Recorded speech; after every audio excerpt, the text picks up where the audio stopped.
अस्सलामुअलैकुम एवरीवन, कैसे हैं आप सब लोग। उम्मीद है खैरियत से होंगे। मैं हूं डॉक्टर नसीब और आप देख रहे हैं मेरा ऑफिशियल यूट्यूब चैनल। अच्छा जी, आज लाहौर में बहुत बेहतरीन किस्म का मौसम है और रात को बारिश भी हुई है। आज है जी 19 फरवरी और मंडे का दिन है।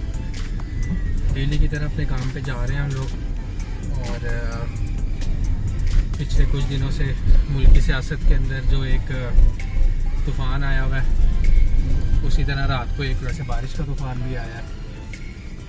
तो हालात जो हैं वो बड़े फ़नी होते जा रहे हैं। मैं रात को एक वो देख रहा था, किसी ने मीम बनाई हुई थी कि इमरान खान जो है वो जेल में गाने लगा के डांस कर रहा होगा और देख रहा होना कि मुल्क के साथ हो क्या रहा।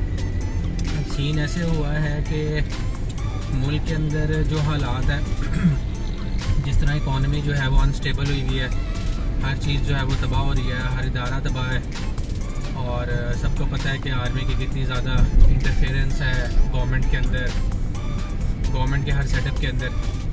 अब मसला ये हो रहा है कि कोई भी बड़ी पार्टी जो है ना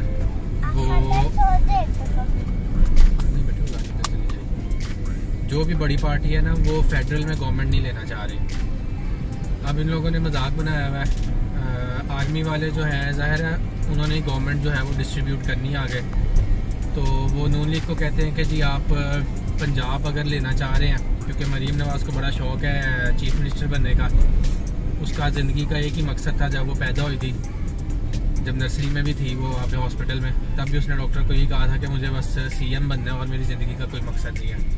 वो CM बनने के लिए उसने अपनी इतनी प्लास्टिक सर्जरियाँ कराई, घर से भागी, बड़ा कुछ किया उसने, बड़े नाजायज़ काम किए, लोगों की गंदी वीडियोस बनवाई, सिर्फ एक CM बनने की खातिर वो ये सारा कुछ कर रही है।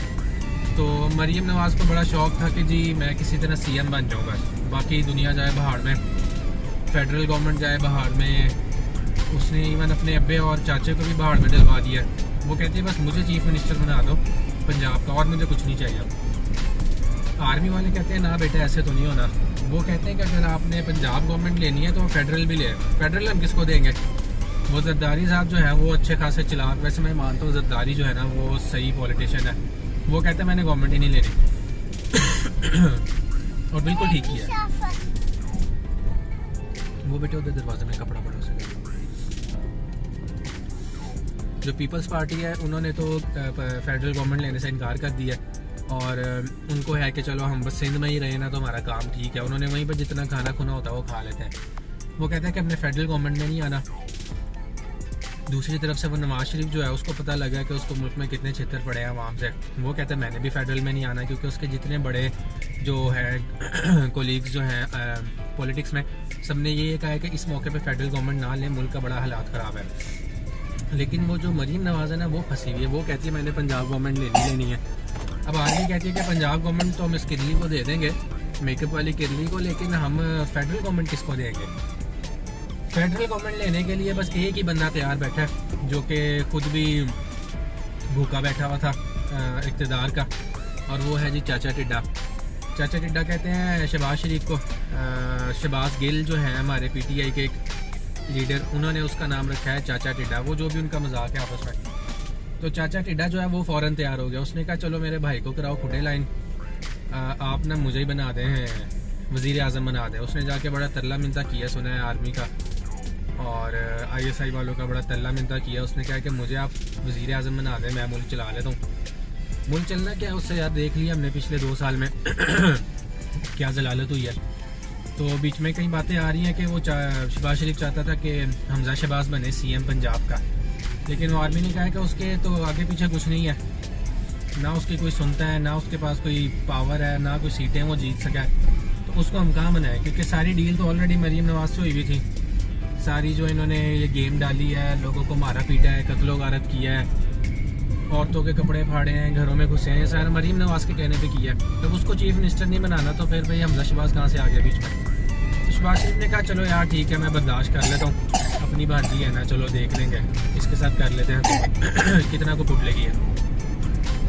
तो सारे बड़ी पार्टियां जो है वो तो हुकूमत लेने से भाग रहे हैं और शहबाज शरीफ जो है उसने अपने भाई को जो है वो समझ लें कि बिल्कुल चंडी करवा दी एक किस्म का, क्योंकि भाई को उन्होंने बुलाया तो इसलिए था कि जी बड़ी टूर हो जाएगी आपकी और पूरा मुल्क आपके पास है, सारी आवाम आपकी तरफ है। वो जिस तरह बड़े बड़े एंकर्स करते हैं, खुशामद करते हैं, पैसे भी ज़ाया हो गए उसके और हुकूमत भी हाथ न आई। तो बड़े बड़े काफ़ी जो एंकर्स हैं उन्होंने नवाज शरीफ को कहा हुआ था कि जी आवाम जो है वो आपकी तरफ है, आपको बड़ा वोट पड़ना है और मियाँ के नारे बजने ही बजने। और वो पता चला कि मियाँ की अपनी यहाँ पे आके बज गई। वो जो थोड़े बहुत वोट मिलने थे, जो थोड़ी बहुत धांधली होनी थी, वो भी पकड़ी गई। अब ये वो 1970 वाले लोग तो हैं नहीं कि जो घर में बैठे रहें और एक दिन अखबार का वेट करें और फिर पता लगे कि धांधली हुई थी। यहाँ तो हर बंदा फ़ौरन मोबाइल निकालता है, ट्विटर पे और टिकटॉक पे चीज़ें अपलोड करता है, वो फ़ौरन धांधली पकड़ी जाती है। हर बच्चे को पता लग गया फॉर्म 45 फॉर्म 47 क्या है।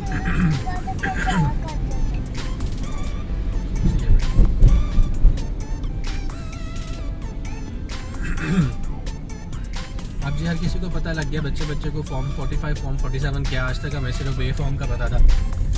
तो अवाम जो है वो इतनी बेवकूफ़ अब नहीं रही, धांधली करने के सारे तरीके उनको एक्सपोज हो चुके हैं और सारे पुराने तरीके हैं। ये भी नहीं कि कोई नया तरीका निकाला उन्होंने, कोई नई फनकारी लगाई हो।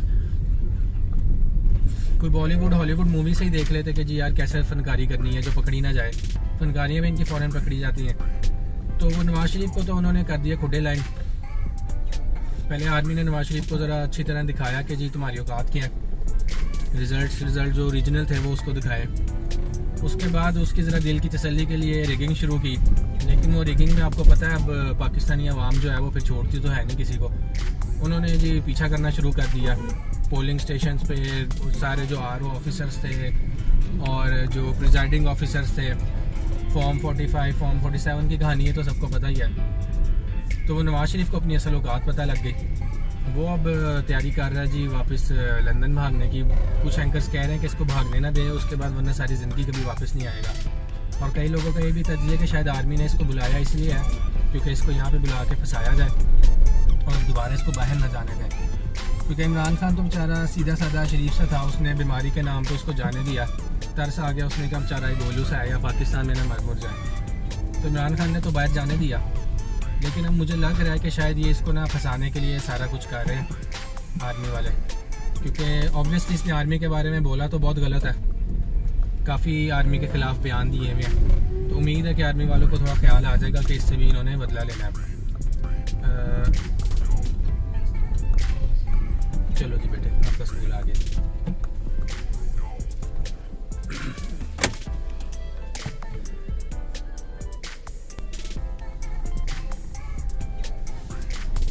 अच्छा जी, तो सीन कुछ ऐसे है कि मुल्की हालात जो हैं वो बड़े ख़तरनाक तो इस वक्त नहीं कहेंगे, बड़े ही ना एक फ़नी मोड पे चले गए हैं। और मैंने नोट किया कि PTI वाले जो ना सिर्फ बैठ के हर पोस्ट पे हंस रहे होते हैं। अब गुस्सा नहीं आता। पर्सनली मैं अपना भी बताऊं तो अब मुझे कोई फ़र्क नहीं पड़ता कि जी प्रेसिडेंट कौन बना है और प्राइम मिनिस्टर कौन बनना है। बेशक इमरान खान को नाम बनाए प्राइम मिनिस्टर। अब सिर्फ मज़ा आ रहा है इनकी आपस में जो कुतम कुता हो रहे हैं ये लोग। वहाँ से जरदारी ने इनको डिच करा दिया नून लीग वालों को। इनको पता ही नहीं चला इनके साथ गेम क्या हुई है। ये मरीम नवाज़ और चाचा टेडा जो है ये इक़्तिदार के इतने भूखे हैं कि ये अपने आप को जलील करवा लेंगे लेकिन इक़्तिदार और पैसा नहीं छोड़ेंगे। ठीक है, पैसा बहुत बड़ी चीज़ है, लेकिन इतनी बेइज्जती के बाद पैसा पता नहीं इसकी क्या हैसियत है। बहरहाल एक तरफ से पीपल्स पार्टी ने इनको फारिग करा दिया है। वहाँ से जो फजलुर रहमान है, मौसमी कीड़ा, वैसे तो वो घटिया आदमी है लेकिन इस बार उसने काफ़ी सच्ची बातें कर दी हैं। फजलुर रहमान वैसे हर बार ऐसे ही करता है, छोटे बच्चों की तरह। वो छोटे बच्चे नहीं होते जो जिनसे कोई बड़ा बहन भाई कोई चीज़ छीन ले तो वो सारी रात रोते रहते हैं। कभी अपना सर दीवारों में मारते हैं, कभी अपना पैम्पर खोल देते हैं, कभी अपने वो जो चूचू होती है उसको वो दे देते हैं, किसी मशीन के अंदर दे देते हैं। मतलब छोटे बच्चों वाली हरकत उसने की है। पैम्पर उतार के उसने अपना खोल के वो दीवार पे मारा, कहता मैं नहीं खेलता, चलो भाग लो यहाँ से। तो वैसे तो वो हर दफ़ा ऐसे ही करता है, लेकिन इस बार उसने काफ़ी बड़े बड़े इल्ज़ाम लगाए हैं। उम्मीद है कि अब ISI उसको भी पकड़ के नंगा करेगी और जिस तरह बाकी सहाफ़ियों को किया है, PTI के लीडर्स को किया है, उम्मीद है कि इसको फजलुर रहमान को भी पकड़ के नंगा करेंगे और इसका शलवार उतारेंगे, इसको मारेंगे, इसको उल्टा सीधा करेंगे। लेकिन देखते उम्मीद करते हैं कि इसको भी पकड़े कोई। इल्ज़ाम तो उसने काफ़ी लगाए हैं, जनरल बाजवा पे इल्ज़ाम लगाया है और जनरल जो फैज़ हमीद है उन पर इल्ज़ाम लगाया है। किस हद तक वो इल्ज़ाम सच्चे हैं बाजवा के बारे में तो सबने सुना ही है, पीटीआई वाले भी कहते हैं, लेकिन जनरल जो फैज़ हमीद हैं वो हम समझते थे कि बड़े लॉयल थे इमरान खान के साथ।